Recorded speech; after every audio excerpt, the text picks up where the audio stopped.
Hello, I'm Tania Lopez and I'm from Full Circle Hypnotherapy. I'm a clinical hypnotherapist and I work with parents. I'm now going to share my screen and start this presentation. Okay, so my area of expertise is compassionate and conscious parenting.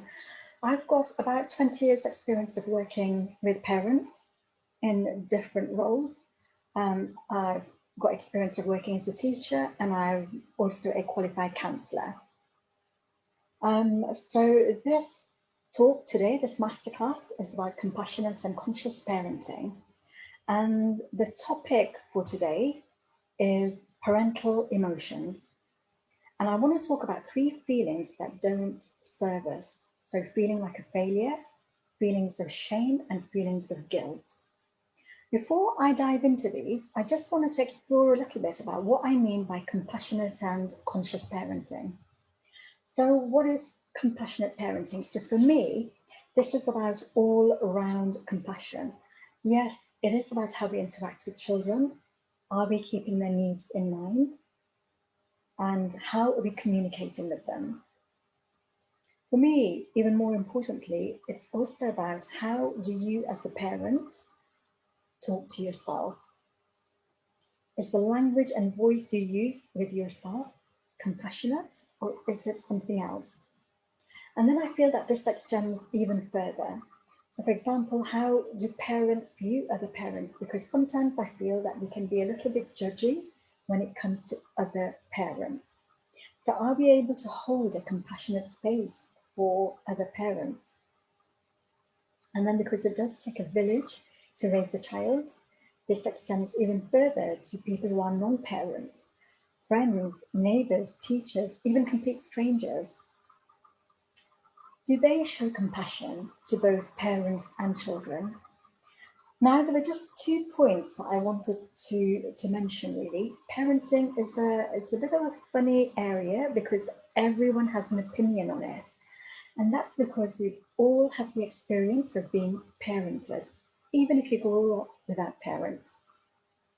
And then another point I wanted to make is that both present and absent parents have an impact on children.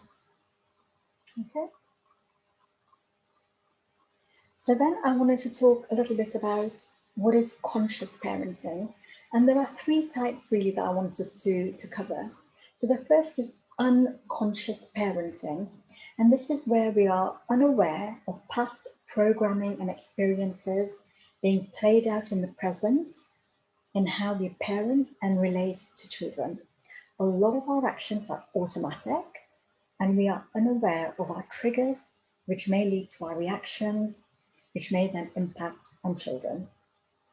So it's quite hard to make changes to the way we parent when we are unaware and unconscious. Okay. So then the second type I wanted to talk about was self-conscious. And this is where we are very aware of other people's views of us. We may feel constantly judged. For example, when we're out in public, we may feel that other people are evaluating us as people and parents based on how our children are behaving. Now, this is where we may also abandon ourselves to please others. So we may want to appear in control or seen as a good parent. So we might behave in ways that are not true to who we are.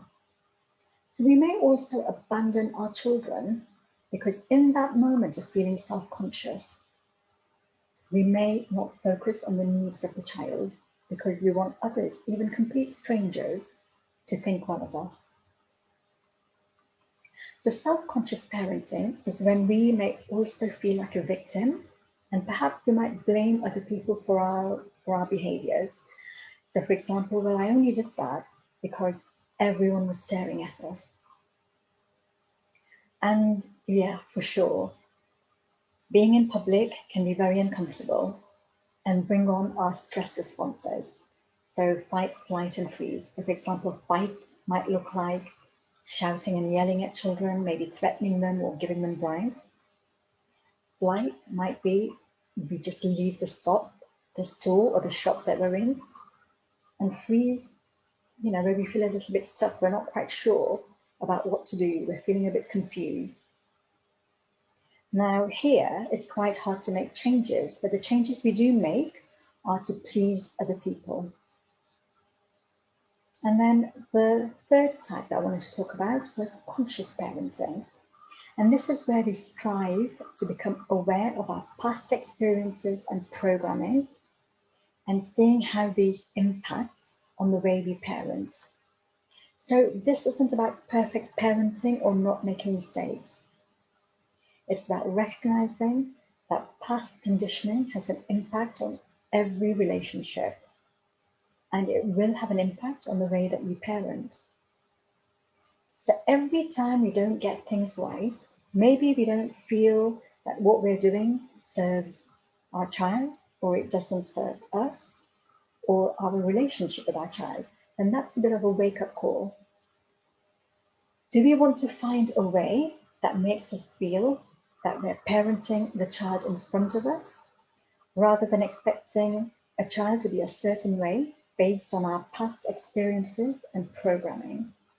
This is what being aware or awake is, and it's a great place to start making changes, especially to intergenerational patterns that don't serve future generations. Now, many of us weren't given a blueprint for conscious parenting, so this can seem, out of our comfort zone. Okay, so let's now start talking about the 3 feelings. So the first one is failure. So what is it about failure that makes us feel so bad? It reminds us of past hurts and experiences where when we failed, we were made to feel less than. That feeling reminds us that we are moving outside of our comfort zone. And as a result, we won't be as competent or capable as we would like. So when it comes to parenting, people often say there's no handbook, although several books have been written on parenting. However, we were all given a download in the way we were parented. Now, the only thing is this download that we've had may be full of viruses, and it may need updating or rebooting. Now, you might be trying to parent differently from the way you were parented, and this can seem manageable when things are going well. However, it can be challenging when things are difficult, and we may revert to doing things the way we were taught when we were being parented. So it's almost like that particular page on parenting hasn't been refreshed. And this can lead to feelings of shame and guilt. So let's move on to shame. Now, shame is about who we are. So we label ourselves, for example, I'm a bad parent because I shouted or yelled at the children. And shame comes from a place when, perhaps when we were children, we were embarrassed or shamed, either at home or at school. For example, maybe we were speaking out loud and everyone laughed, and this feeling has stuck with us. So whenever we do something, maybe outside of our comfort zone, we might feel shame for even trying, especially if we didn't succeed. So this feeling of shame can be really personal, and we may go over things repeatedly in our heads, and this can really embed that feeling and keep us stuck in shame. Brené Brown talks about this, and it's really worth watching her TED Talks on this topic. So then guilt. Guilt is something we are taught from a young age. We tell children how they should feel for doing something that we don't approve of. So guilt is about feeling bad for what we did. So we label our actions as bad. It's less personal than shame, but it's still personal. Guilt does seem to be a national sport, especially when it comes to parenting. Most people feel guilty even when they're not responsible for what happened and it was something that was outside of their control. Most people feel that they should have seen it coming and they should have been able to prevent it, especially when it comes to children. We feel we need to protect children from everything. Say, for example, you've had to locate for a new job and now your child is struggling to make new friends in their school. Some parents may feel very responsible and guilty for this. Okay, so are these feelings natural and normal? So the one thing is that we were not born with these feelings, but we have become very well versed in these. These feelings are such a common experience that we all know exactly what someone means when they say they're feeling shame or guilt or feeling like a failure. It would be quite unusual for someone to say they had no idea what shame felt like, for example. One of the reasons that we're all experts at these feelings is because we were parented unconsciously. And that's not about trying to blame anyone, but that's just how it is. So now it's our job to reparent ourselves consciously before we can parent our children consciously. So when you become conversant with reparenting yourself from a place of compassion and consciousness, it becomes easier to offer these to others because it can start to feel more natural. When these haven't been offered to us, how can we be expected to do this for someone else? Okay, so what can we do about these feelings? So let's take failure first. So I think it's quite important to start off by asking yourself some questions. So is it okay to fail? If not, why not? What is it about failing that's wrong? Does it say something fundamental about you? Is it personal? When you were a baby, was it okay for you to fall hundreds of times while you were learning to walk? At what point did it become not okay to fall or fail? That's probably the point at which we may have stopped learning to our full capacity because we were so afraid of failing. We started to associate failing with us, something concrete about us as a human being. Instead of saying, I'm struggling with this, it's new to me, and it's a difficult skill to master, and I'm in the process of learning, we draw conclusions. I'm a failure. So what I would encourage you to do is something called curiosity before conclusion. So rather than making sweeping statements or generalizations about yourself, start getting curious. So ask questions. What did I learn? What did I learn about myself? What can I do differently next time? Can I take a smaller step, a different step, a step in a different direction? Can I ask for help? Do I need to do this on my own? I call these smart questions because they're different from some other types of questions that we might ask. For example, oh, why did I bother going for that? Why did I even try? So, especially when it comes to parenting, no one is supposed to do this on their own. So think of all the different possibilities open to you and get comfortable with being curious and being in questioning mode, even if you don't know all the answers yet, rather than hiding in your comfort zone. The truth is, if you don't fail, you haven't entered the learning zone yet. It's only at the point of failure that learning starts. A lot of people, when they fail, stop right there. They think that's the end. I can't do it. No good. I'm just a failure.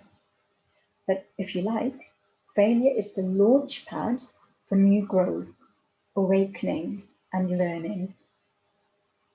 So embrace failure as a starting point rather than a foregone conclusion. Okay, so let's talk about shame next. So I think what can help here with shame is to take the position of an observer when you're feeling shame. So as an observer, just notice the part of you that's experiencing this feeling. Don't just try and deny the feeling, actually process it. So now imagine the observer as the most kind, loving person you know, either in real life or perhaps a character from a book, a film, or movie. How would they speak to that part of you that's feeling shame? How would you speak to a child that's having really strong emotions? Imagine the most compassionate conversation. Imagine that this compassionate observer is holding a non-judgmental space for you, even when you're sitting there in judgment of yourself. This presence offers you unconditional love. Nothing you do will stop them from loving you or thinking well of you. They know you were doing your best in the circumstances. They know that your actions or inactions don't say anything personal about you, the human being. This was just a moment in time and will pass. Really allow the love of this observer to flow through your body and reach those parts where you can locate this feeling of shame. And let the feeling of love envelope these parts. This is how you begin to reparent yourself. Okay. So let's now move on to guilt.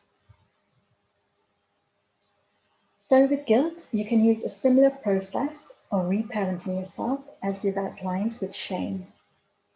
Now, the other thing with guilt is that when we do feel guilty, we can put things right. For example, we can apologize, we can take responsibility for our part, and that's a good thing.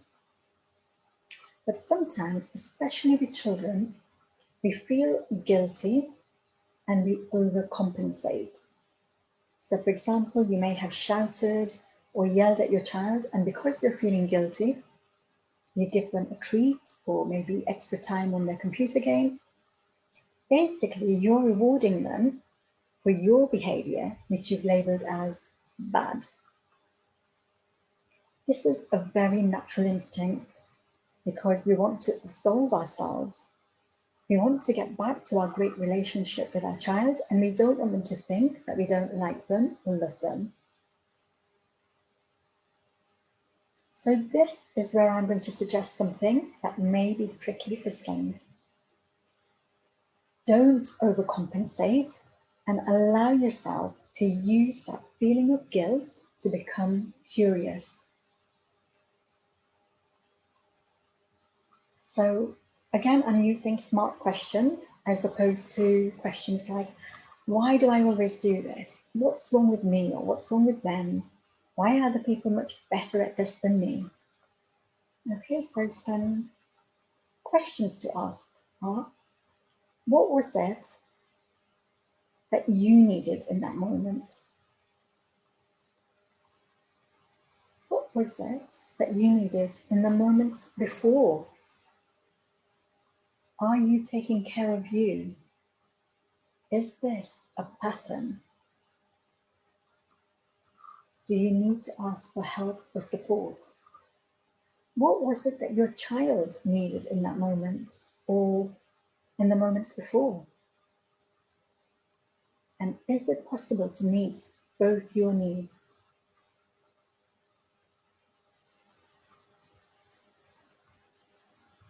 So just to finish this off, when we move towards overcompensating, We bypass the chance to make changes, and therefore we will continue the same pattern. So although this may feel hard, it will be the start of some new conscious behaviours. Overcompensating in the short term may feel like you're making things better, but it doesn't help with longer lasting changes. Okay, so I just wanted to share some final thoughts on this. So, is it possible that even within the failure, when you're having that feeling of failure, can you see a little success or learning there? And even within the feelings of shame and guilt, can you see the positive intent in your behavior? And can you see yourself through the lens of compassion and consciousness? So, I hope you've enjoyed this masterclass and that you've got some useful insights. What's your biggest takeaway? Please do share them in the comments. If you do want to find out more about me and my work, you can follow me. I have a website, www.fullcirclehypnotherapy.co.uk. I also have a Facebook page and the link is there. I do a Facebook Live every Thursday at 7 p.m. UK time, where I cover various different topics. So you're very welcome to follow me on there. Okay. And then if you have any questions or you've had any light bulb moments, please do share them in the comments section. Thank you for watching and listening, and I hope you've enjoyed this masterclass.